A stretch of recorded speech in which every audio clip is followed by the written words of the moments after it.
Assalamualaikum warahmatullahi wabarakatuh dan selamat pagi cikgu ucapkan kepada semua murid-murid kelas efektif pada pagi ini.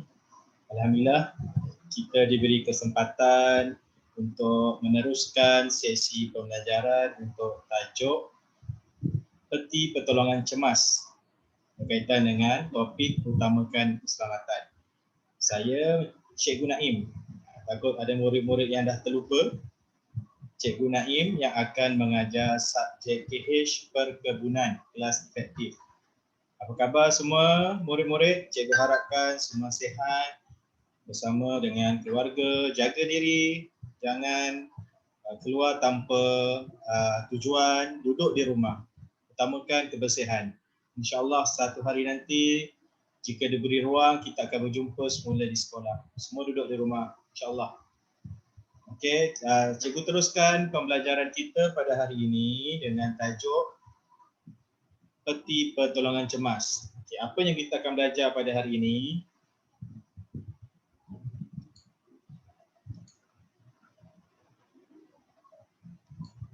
Okey, di akhir sesi pembelajaran, murid-murid akan dapat menamakan alatan dan bahan di dalam peti pertolongan cemas dengan betul. Peti pertolongan cemas.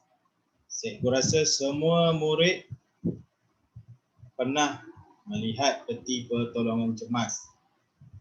Okey. Seperti dalam gambar yang cikgu nyatakan, yang cikgu tunjukkan ini, peti pertolongan cemas. Di dalam peti ini terdapat alatan dan bahan untuk merawat kecederaan atau luka kecil, bukan kecederaan yang parah, kecederaan kecil, kecederaan ringan sahaja. Contoh terjatuh, kan, luka di lutut ataupun terkena gunting yang luka kecil sahaja. Sekiranya mengeluarkan darah yang banyak, kita tak boleh merawat menggunakan alatan dan bahan yang berada dalam peti pertolongan cemas ni. Kita kena bawa pergi klinik sekiranya murid tercedera. Okay, kita tengok sama-sama apa yang ada dalam peti pertolongan cemas ni. Okay. Yang pertama, kapas. Kapas yang berwarna putih. Berwarna putih atau macam dalam bentuk kain tu, bergumpal-gumpal tu. Okay, kita panggil kapas. Okay, yang kedua, cecair antiseptik.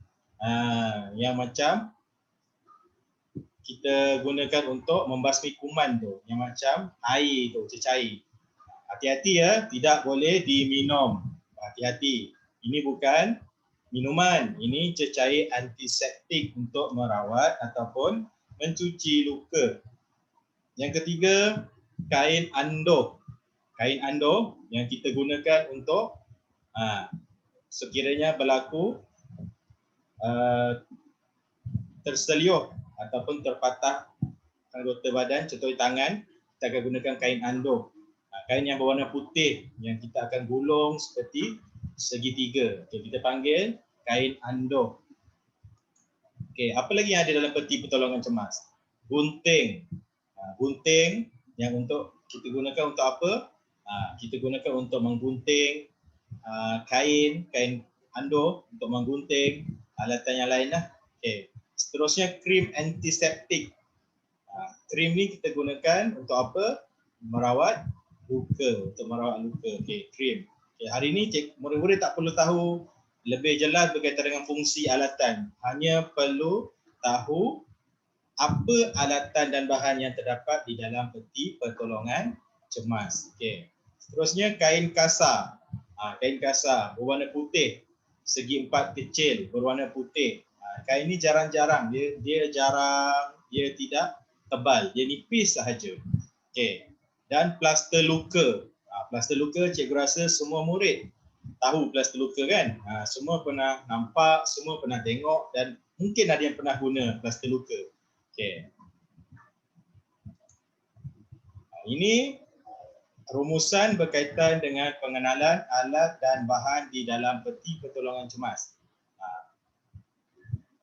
Selepas tajuk ni, pada sesi pembelajaran akan datang, kita akan belajar pula fungsi ataupun kegunaan alatan di dalam peti pertolongan cemas. apa fungsi kain andor, apa fungsi kapas, apa fungsi cecair antiseptik, apa fungsi plaster luka, fungsi kain kasar, fungsi krim antiseptik, fungsi gunting. Itu semua kita akan belajar dalam sesi pembelajaran akan datang. Okay, untuk hari ini kita dah belajar tadi ada berapa? Ada 7 alatan ataupun bahan yang terdapat di dalam erti pertolongan cemas. Okey, kita tengok lagi sekali sama-sama. Yang pertama tadi apa? Okey, yang pertama kapas. Ingat ya, yang pertama kapas. Yang kedua cecair antiseptik. Yang ketiga kain andor. Yang keempat gunting. Yang kelima krim antiseptik. Yang keenam kain kasar. Dan yang terakhir plaster luka. Ini antara alatan dan bahan yang ada dalam peti pertolongan cemas. Okey. Cikgu harap murid-murid jelas dan dapat ingat 7. Kalau tak dapat ingat 7, dapat ingat 5 pun dah okey dah. Boleh namakan 5 alat dan bahan yang terdapat dalam peti pertolongan cemas. Okey. Seterusnya, selepas ni cikgu akan memberikan link ataupun pautan berkaitan dengan latihan, kuis, dan cikgu minta kerjasama ibu bapa untuk sama-sama membantu murid menjawab kuis ataupun link yang saya kongsikan. Okey, melalui quizzes. Jadi murid-murid boleh menjawab kuis yang diberikan selepas daripada inilah. Okey. Okey, sekian saja untuk sesi pembelajaran pada hari ini. Sekiranya murid kurang jelas, kurang faham, boleh bertanya dengan cikgu ataupun boleh mainkan semula video ini berulang kali untuk memastikan murid-murid dapat kenal dan tahu apa alatan dan bahan yang terdapat di dalam peti pertolongan cemas. Okey, sekali lagi cikgu pesan, jaga diri, jaga kesihatan, jangan keluar rumah sekiranya tidak ada keperluan. Dan yang paling utama, selalu mencuci tangan dan jangan lupa pakai topeng muka sekiranya murid-murid terpaksa keluar. Okey. Terima kasih. Jumpa lagi di sesi yang akan datang. Assalamualaikum warahmatullahi wabarakatuh.